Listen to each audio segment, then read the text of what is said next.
Thierry Beuzelin a repris la ferme familiale il y a 20 ans. À peine installé, l'éleveur fait face à une succession de crises sanitaires.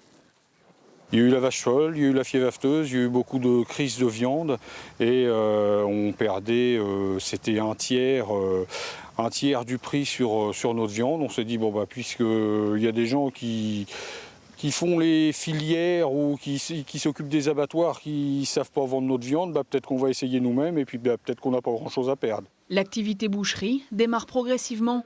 La vente se fait alors par lot à l'aide d'un camion frigorifique. Très vite, l'éleveur parvient à valoriser sa viande 30% de plus que le prix proposé à l'époque par la grande distribution. En 2007, il ouvre son magasin à la ferme. 2 ans de travaux et 200 000 € d'investissement sont nécessaires.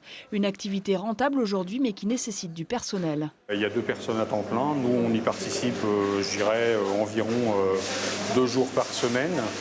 Si j'avais été seul et que ma femme avait travaillé à l'extérieur, non, on ne se serait pas lancé là-dedans. C'est irréalisable. Impossible pour autant de se passer de tous les intermédiaires. Thierry Beuzelin fait encore appel à un abattoir. Mais c'est lui qui fixe son prix de vente aux clients, le même toute l'année. Aujourd'hui, on vend notre viande plus cher que si ça partait à l'export ou en grande distribution.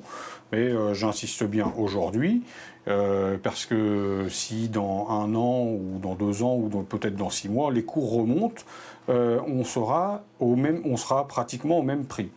On sera pratiquement au même prix. La boucherie, je dirais que c'est un peu une assurance sur le résultat. Ça va nous maintenir un prix, ça va nous lisser le prix dans le temps. Libéré des variations du marché, Thierry Beuzelin peut mieux anticiper l'avenir et ses investissements.